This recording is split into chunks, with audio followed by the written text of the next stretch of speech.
Iya, kita mulai acara malam hari ini.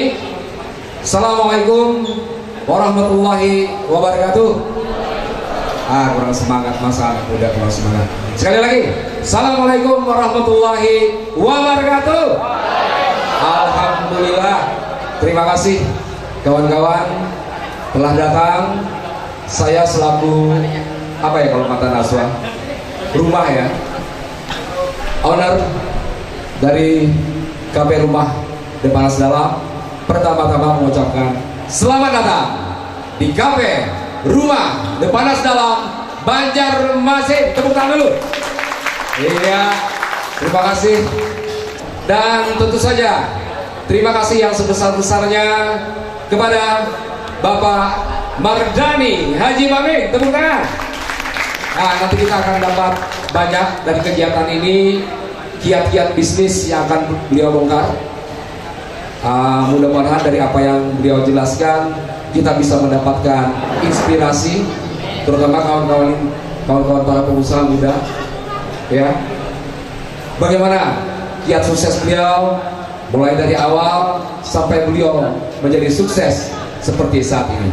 Oke, tanpa berpanjang lebar, kita akan sambut ke atas pentas Bapak Mardani Haji Maming. Silakan. Ulun mendampingi ya. Ulun mendampinginya. Silakan pian di sini. Ownernya harus mendampingi ya. Owner. Oh, owneran kalau ulun nih.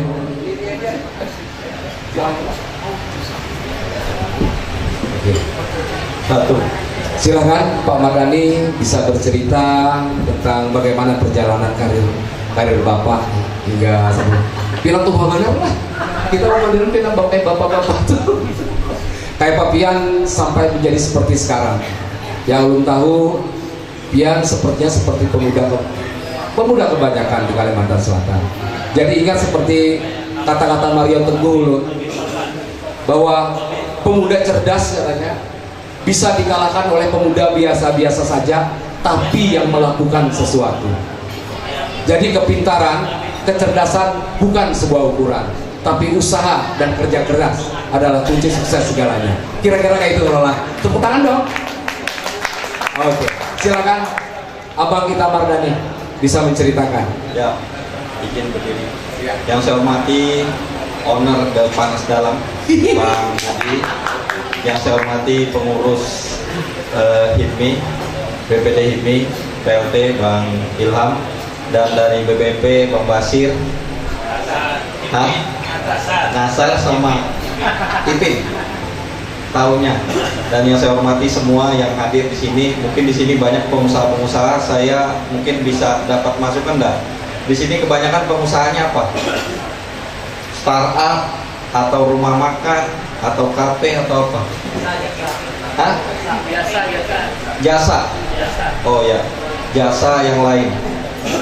Kalau melihat dari perjalanan, kalau bagi saya anak muda itu harus sukses di beberapa unsur. Kalau kita berpolitik, di dalam politik berarti kita harus sukses. Kalau di tingkat kabupaten kita menjadi bupati, kalau di tingkat provinsi kita menjadi gubernur, kalau di tingkat pusat kita menjadi presiden atau menjadi wakil presiden atau menjadi menteri. Itulah target dalam politik. Kalau kita di pendidikan, kita harus mempunyai target bahwa untuk pendidikan S1, habis itu S2, habis itu S3, dan terakhir profesor. Itulah target kalau kita berkecimpung di dalam pendidikan. Kalau di dalam bisnis, kita harus sukses paling tidak menjadi konglomerat atau masuk 100 besar orang terkaya di Indonesia. Itulah menurut saya ciri-ciri dari seorang entrepreneur atau seorang menjadi pengusaha. Dan yang terakhir, masalah agama. Agama ini akan ditentukan nanti setelah kita mati, apakah kita masuk surga atau masuk neraka. Kalau kita masuk surga berarti sukses agamanya. Kalau kita masuk neraka berarti kita tidak sukses di dalam ibadahnya. Ada 4 unsur yang dipegang yang saya sampaikan tadi. Ada pendidikan, ada bisnis, ada politik, dan ada agama. Saya mungkin sudah melewati semua itu. Berbicara di politik, saya sudah pernah menjadi Bupati Tanah Bumbu, karir politik yang ada di tingkat kabupaten. Kalau berbicara karir, saya mau melanjutkan karir politik, berarti saya menjadi gubernur atau menjadi wakil gubernur. Amin. Itulah karir politiknya. Kalau berbicara pendidikan, saya sudah melanjutkan sekolah S1-nya di Unlam, dan saya mungkin tidak berkesempatan sama kawan-kawan semua. Saya kuliahnya semuanya extension, bukan reguler. Kenapa? Karena waktu itu pulang SMA di Surabaya, ambil S1 Informatika ITS, belum selesai sama bapak saya disuruh pulang. Karena waktu itu kepengen tetap harus S1, ternyata ada extension dilakukan, dibuka oleh Unlam. Waktu itu aturan belum ada aturan jarak yang lebih daripada 50 kilo, itu tidak boleh. Masuklah saya Unlam, dan kebetulan waktu itu jurusannya yang ada hanya hukum, dan saya bercita-cita harus bisa menaklukkan pendidikan paling tidak S1. Unlam yang ada extension, akhirnya saya masuk Unlam. Setelah masuk Unlam, hukum, tak kira menjadi S1 permasalahan sudah selesai karena lulus. Ternyata menjadi masalah dengan titel saya menjadi Unlam. Kenapa? Karena hukum, banyaklah masyarakat Kabupaten Tanah Bumbu khususnya Batu Licin yang mempertanyakan masalah hukum terhadap saya. Padahal saya waktu itu lulusan Unlam hukum, masuk kuliahnya pun jarang karena memikirkan sambil pekerjaan.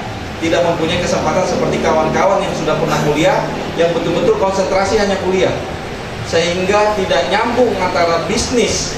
Kalau dijabarkan tadi, bisnis saya adalah tambang batu bara dan tambang nikel, tapi jurusan sekolah hukum. Kadang-kadang kita sekolah emang tidak sesuai dengan jurusan kita. Kalau melihat hebatnya dari mana, tidak ada hebatnya, karena tidak nyambung apa yang disekolahkan, apa yang menjadi pekerjaan. Setelah lulus hukum, banyak orang tanya masalah hukum, saya bingung menjawabnya. Saya berpikir waktu itu, bagaimana saya bisa memecahkan permasalahan dengan titel sebagai sarjana hukum. Habis itu saya buatlah suatu lembaga, namanya Lembaga Bantuan Hukum Taruna Merah Putih. Sampai sekarang masih ada. Saya tahu di Tanah Bumbu itu banyak kebun sawit, dan saya tahu kalau pengacara yang hebat pasti kebanyakan orang Batak. Saya kumpulkanlah pengacara-pengacara kebun yang hebat, pengacara orang Batak, saya kumpulkan, saya bikin LKBH, bikin kantor di rumah bapak saya, bikin pasang pelangnya, saya jadi ketuanya. Jadi saat masyarakat pergi tanya masalah hukum, mana proposalnya, saya bilang, mana proposalnya, saya ambil proposalnya. Nanti saya akan jawab, Bu, nanti Ibu balik aja dulu. Setelah itu saya panggil semua tim LKBH, saya minta jelaskan permasalahan hukum proposal ini apa. Bapak, masalahnya ini Pak, menyelesaikannya harus begini, Pak. Baru saya panggil ibunya, Bu, ibu ini masalahnya hukumnya ini, ibu harus melaksanakan ini, baru bisa selesai permasalahan itu. Sehingga dikira saya lah yang paling hebat dalam permasalahan hukum. Padahal ada orang hebat di belakang saya, atau ada tim yang menyusun itu, sehingga saya mengerti apa yang menjadi permasalahan hukum itu. Kenapa saya menceritakan ini? Ini suatu pengalaman. Kadang-kadang hidup jurusannya kita ekonomi, tapi pekerjaannya ini, atau jurusan kita hukum, tapi pekerjaan ini. Kadang-kadang sekolah tidak nyambung. Ada yang hebat kalau kita ingat di dalam sekolah. Di dalam sekolah kadang-kadang yang pintar, hebat di dalam pendidikannya, tapi tidak hebat di dunia nyatanya. Jarang yang ada hebat di dunia pendidikan, tapi juga hebat di dunia kenyataannya. Coba kalau kita ingat-ingat kawan-kawan kita sekolah sekarang, rata-rata yang jadi pengusaha yang sukses adalah kawan-kawan kita yang sering membolos sekolah.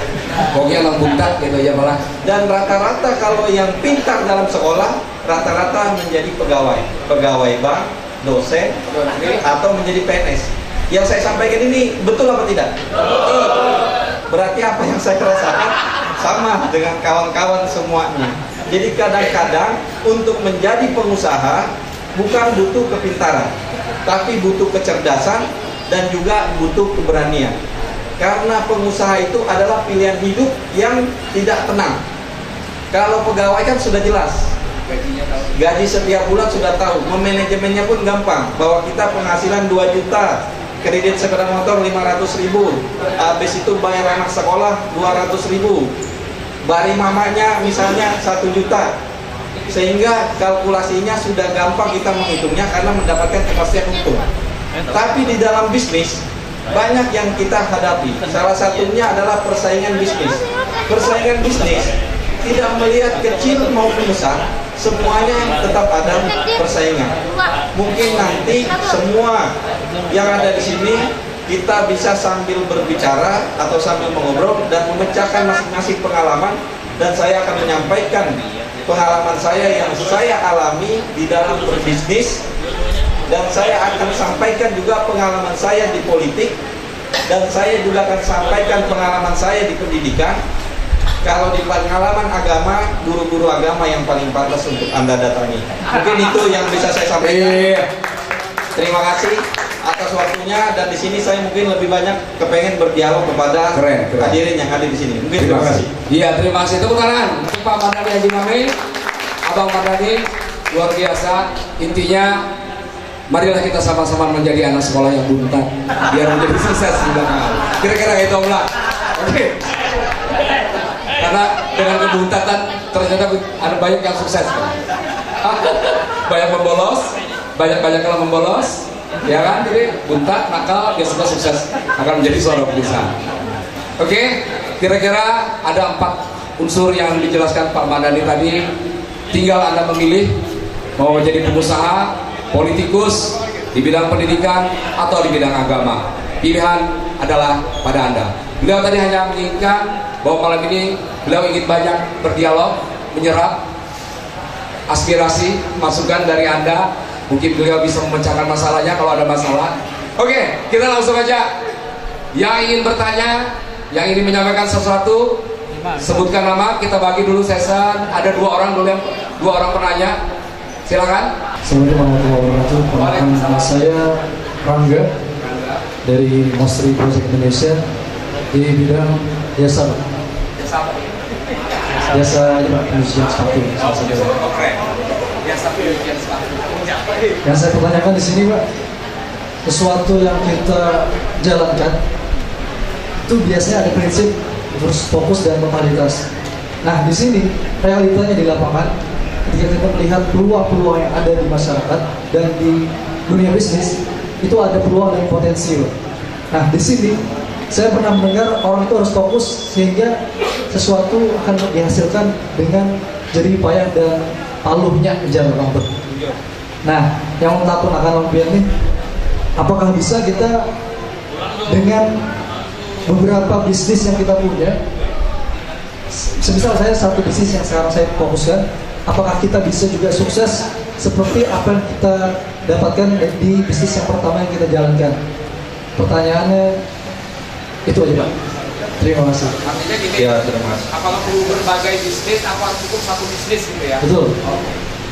Sedangkan di realitanya peluang dan potensi itu ada gitu. Ya. Terima kasih, Pak.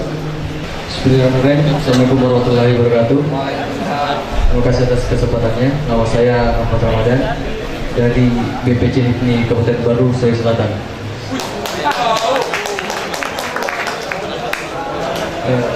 Jadi sengaja kami sempatkan untuk hadir di sini karena saya percaya bahwa banyak kenalan ada rezeki. Jadi seperti mungkin kalau kami di HIPMI seperti slogan Kakanda Ketum, bersinergi untuk ekonomi daerah. Kami di seberang Sulawesi bisa dibilang ingin sangat bersinergi dengan daerah-daerah lainnya, terutama dari perkembangan usaha begitu. Jadi bisnis saya supplier, kebetulan pelumas. Jadi kami sudah bisa dibilang saya masih pemula, sudah memulai, tapi kadang berpikir untuk mengembangkan lebih besar lagi. Karena di bisnis kami ini pesaingnya sangat berat bahkan dari luar pun main. Jadi kami mohon masukan dan arahannya untuk bisa mengembangkan bisnis di industri pelumas. Terima kasih. Assalamualaikum warahmatullahi wabarakatuh. Bismillahirrahmanirrahim. Assalamualaikum warahmatullahi wabarakatuh. Perkenalkan, nama Ulun Amin dari Amin, boleh dipanggil Amin. Minta izin kepada kawan-kawan, jadi Ulun bertanya, Ulun dari Pak, dari Pak. Jadi pertanyaan Ulun dari Ulun awal dari melihat video Bapak Haji Amin Akademi Madan, yang dilihat ini sukses Sidin aja kayak itu. Nah, Ulun tuh hendak mendengar cerita Sidin, kegagalan Sidin kayak itu aja pertanyaan. Jadi kayak apa menghadapi saat kita drop dan lain-lainnya, apalagi menyangkut masalah hutang. Sakit hati Pak kalau habis hutang. Itu aja pertanyaan. Assalamualaikum warahmatullahi wabarakatuh. Assalamualaikum warahmatullahi wabarakatuh. Waalaikumsalam. Senang sekali malam hari ini bisa ketemu Pak Mardhani gitu ya, yang sukses. Selamat dulu untuk sudah jadi ketua umum HIPMI. Baik Pak, ini kami dari wartawan sebenarnya ada beberapa teman-teman yang membuka usaha. Tapi kata Mbak Narti tadi baru curhat seperti Maggie Jet, jatuh bangun. Karena mungkin modalnya bukan modal, mungkin pengalamannya gitu ya. Nah kebetulan saya sendiri juga pernah berbagai macam melakukan usaha seperti tadi rumah tapas dan ya persaingan dan macam-macam gitu ya. Seperti Maggie Jet juga akhirnya jatuh bangun dan harus tutup laundry. Nah sekarang ini lagi mencoba menjajaki mengangkat kain sasirangan atau kain lokal Kalimantan Selatan untuk bagaimana didesain menjadi bisa model yang dinamis gitu untuk busana wanita muslim seperti itu. Nah ada ketemu konveksinya dan lagi proses produksi. Nah yang dialami pengusaha ini sebenarnya mereka perlu ilmu Pak.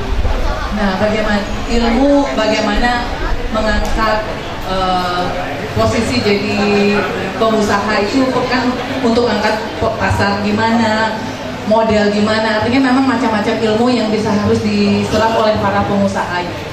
Nah ini fasilitas ilmu ini kadang untuk sekolah memang mahal Pak, ada workshopnya itu memang mahal, mungkin bisa difasilitasi seperti itu, bikin pelatihan-pelatihan apa dari entah mungkin dari mana gitu. Jadi bisa setuju nggak nih teman-teman para pengusaha ada pelatihan gratis seperti itu ya. Nah barangkali itu bisa menjadi untuk bisa mengangkat potensi-potensi UKM, pengusaha-pengusaha lokal melalui ilmu-ilmu yang diberikan seperti itu. Terima kasih, itu aja Pak. Wassalamualaikum warahmatullahi wabarakatuh. Ya, tadi Rangga jasa pencucian sepatu, BPC suplai pelumas, Amin kegagalan cinta kali ya. Mbak Nanik laundry. Tahun 2004 saya gagal mencalek jadi Dewan Kabupaten Tanah Bumbu. Ini di dalam politik. Waktu gagal mencalek tahun 2004 karena waktu itu suara saya terbanyak tapi bukan nomor urut 1, sehingga kursinya diambil sama nomor urut 1 pada suara saya paling banyak.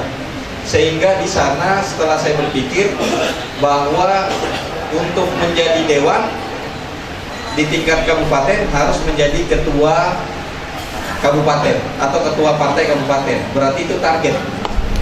Fokus berarti menjalaninya.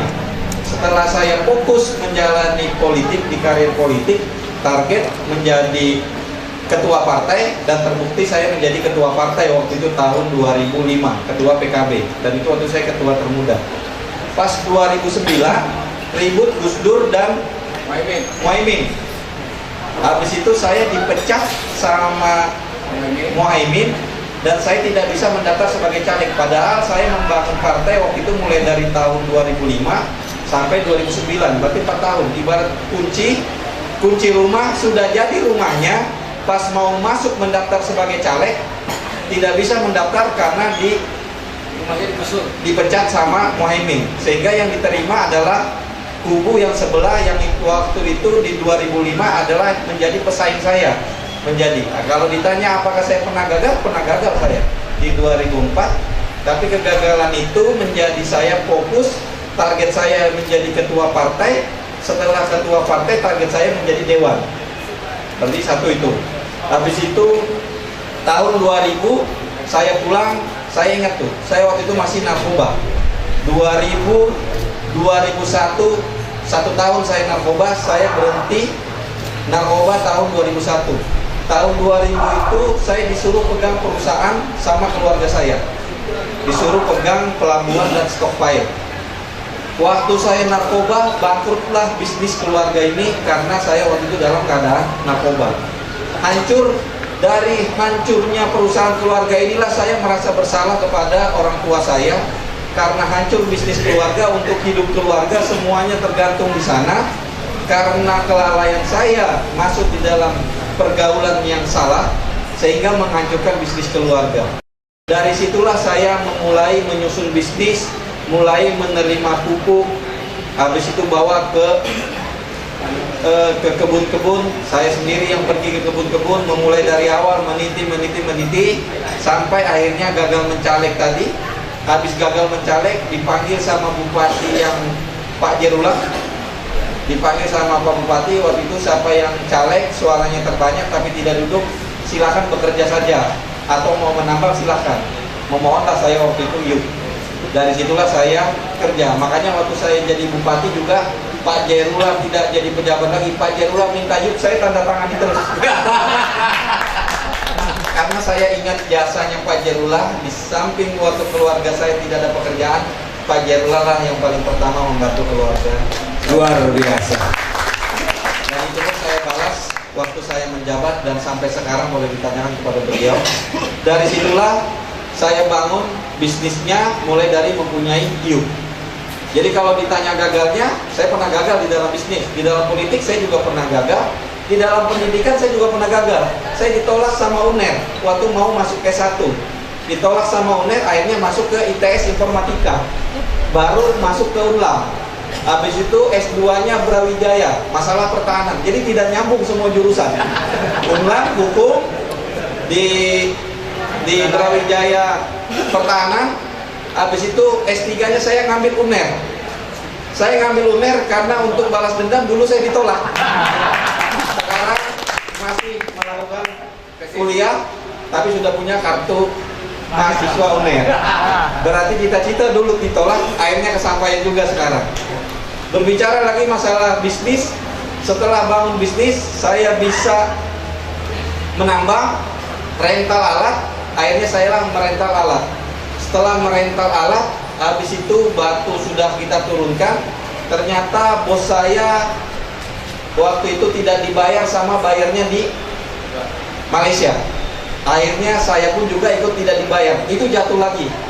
Setelah jatuh lagi, mulai pinjam sana, pinjam sini, coba lagi, pinjam sama mertua juga.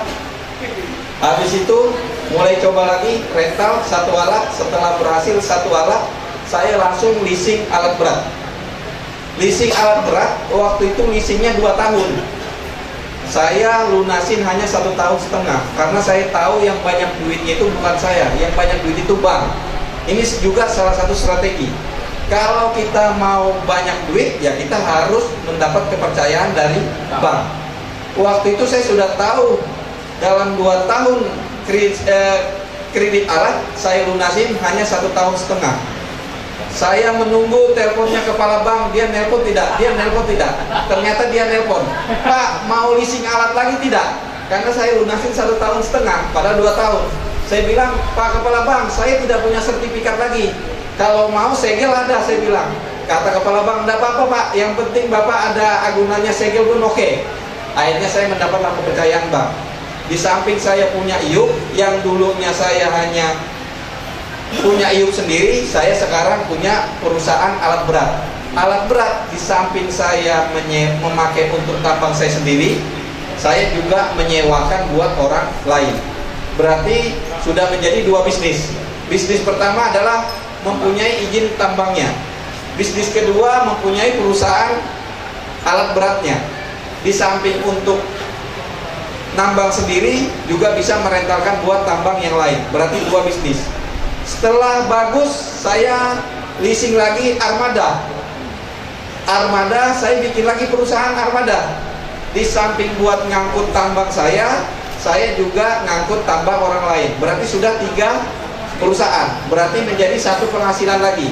Dari awal bisnis utama itu maksudnya penghasilan yang paling besar. Penghasilan yang paling besar adalah IUP-nya. Habis itu alat berat, habis itu armadanya. Dari 1 sampai 3 yang saya sampaikan tadi ini nyambung tidak bisnisnya? Habis itu saya bisa bikin jalan untuk menuju ke pelabuhan, saya bikin perusahaan pengelolaan jalan. Di samping bisa buat batu bara saya juga menerima batu bara orang lain. Itu menjadi sempurna untuk bisnis yang pertama tidak? Ya. Setelah saya bisa bikin perusahaan jalan, saya bikin lagi perusahaan pelabuhan. Pelabuhan, di samping saya bisa mengangkut buat batu saya juga mengangkut buat batu orang. Menyambung tidak sama pekerjaan yang utama?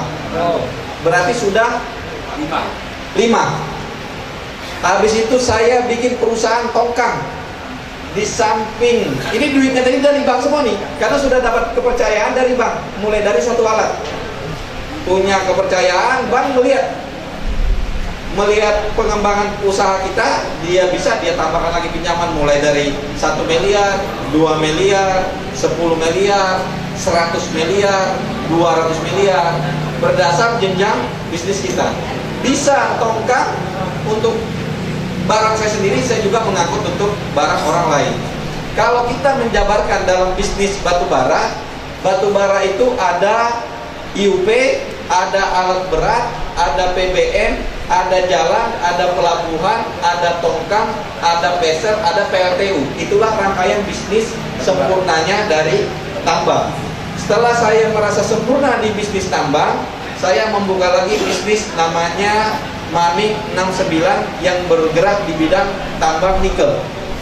Tambang nikel, kenapa saya memilih tambang nikel? Karena tambang nikel tidak jauh ilmunya dengan tambang batu bara. Ilmunya sama, ada pelabuhan, ada jalan, ada tongkang, ada armada, ada alat berat. Hanya beda komoditinya, satunya komoditinya batu bara, satunya komoditinya nikel. Kenapa saya mengambil nikel? Karena secara resiko akan berkurang. Kenapa? Karena saya sudah menguasai ilmu dan permasalahan di sana. Apakah nyambung bisnis saya dengan kuliah saya? Sama sekali tidak ada nyambungnya. Antara jurusan hukum, pertahanan dan S3-nya sosial. Tidak ada nyambung dengan bisnis. Bagaimana saya memahami bisnis ini semuanya? Saya hanya tinggal karena dulu sekolah, waktu SMA maupun kuliah kebanyakan mencontek. Saya pun juga mencontek orang-orang yang sukses. Orang yang sukses di bidang apa? Di bidang batu bara. Saya membedah bagaimana Arukmin bisa hebat. Saya membedah bagaimana Adaro bisa hebat. Karena itu yang bisa sama dengan bisnis saya. Oh, ternyata Adaro ada perusahaan armada. Buatlah saya perusahaan armada. Oh, ternyata Adaro punya jalan sendiri. Buatlah saya perusahaan jalan sendiri. Oh, ternyata Adaro punya tongkang sendiri, buatlah saya perusahaan tongkang sendiri. Ilmunya dari mana? Ilmunya dari mencontek. Kalau kita bahasanya tadi itu ATM, amati, tiru, dan modifikasi. Emang Gojek itu hebat tidak meniru? Meniru. Dia meniru Grab. Bagaimana seorang aplikasi startup yang mengalahkan Bluebird ya? Bluebird yang sudah berdiri 25 tahun, dia IPO hanya sekitar 7T. Datang satu aplikasi yang ada di HP tanpa perlu kredit mobil, dan dia baru berdiri 5 tahun, dia IPO bisa dihargai 100T. Jadi kesempatan untuk kaya sekarang anak muda luar biasa. Dulu yang hebat adalah orang yang punya mall. Sekarang yang hebat itu yang punya mall di dalam HP. Semua bisa. Apalagi anak muda, sangat berpeluang sekali. Kembali yang saya sampaikan tadi, kalau berbicara bisnis, kalau saya ada target, ada fokus, ada bisnis sempurna, ada ciri khas. Kalau kita melihat di sini berbisnis, kalau punya ciri khas kita pasti bertahan.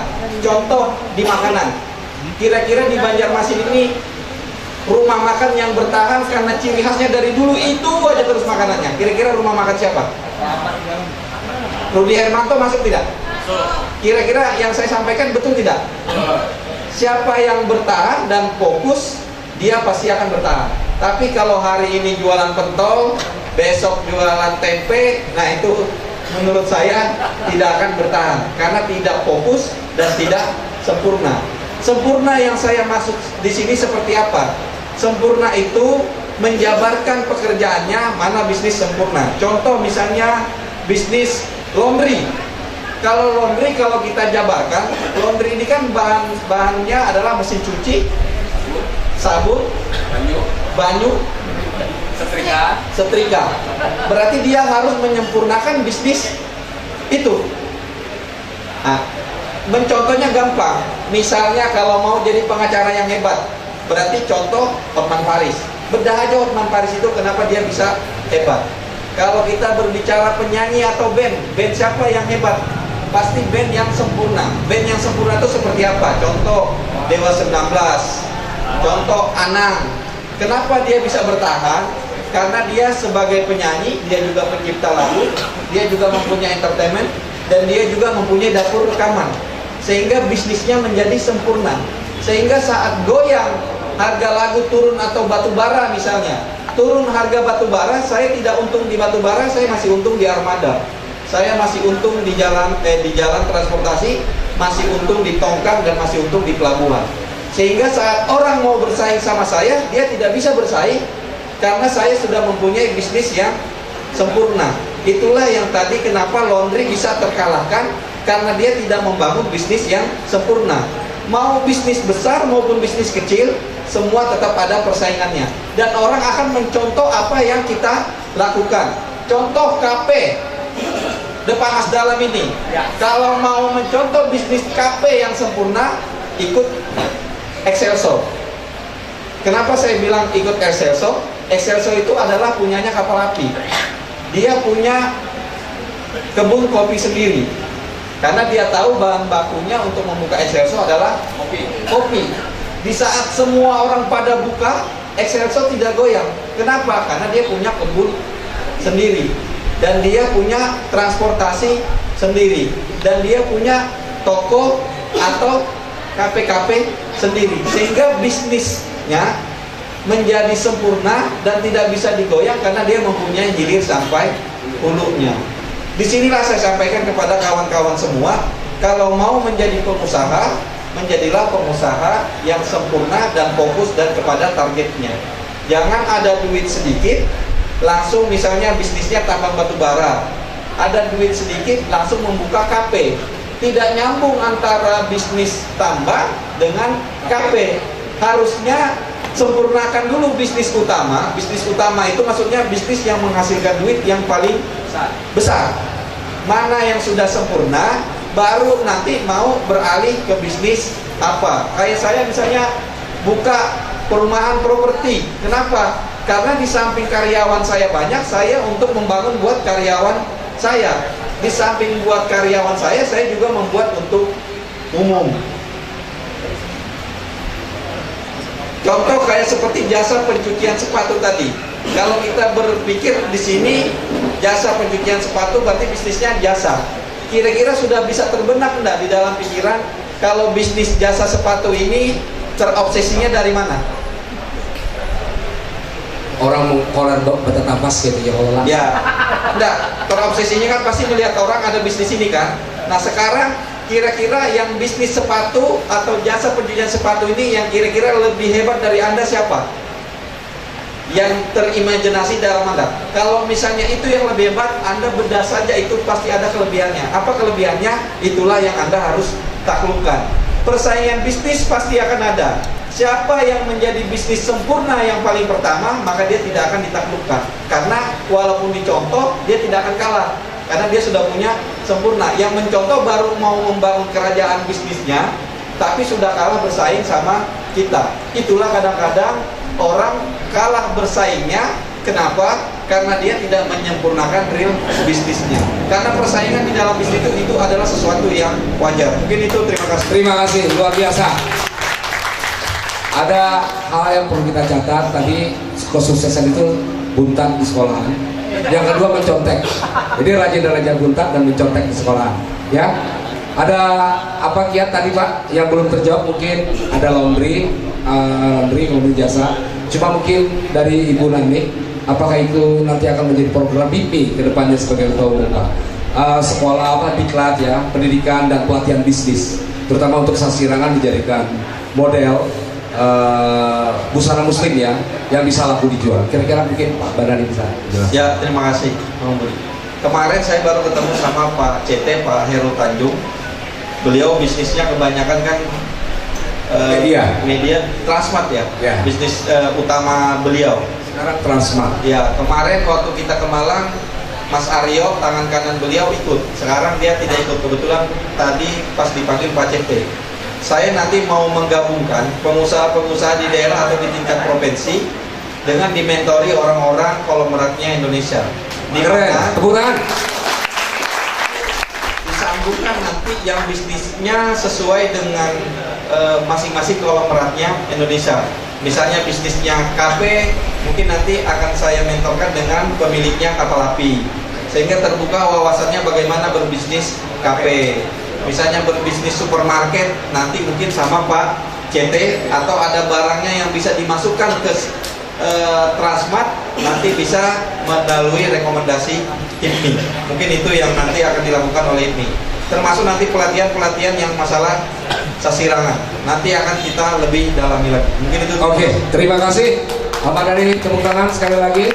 Oke, kita akan masuk penanya berapa lagi Pak? Ini kita acaranya sampai jam 4 subuh Pak ya? Oh jam 3 subuh acaranya. Oh 3 pertanyaan lagi. Oke, yang bertanya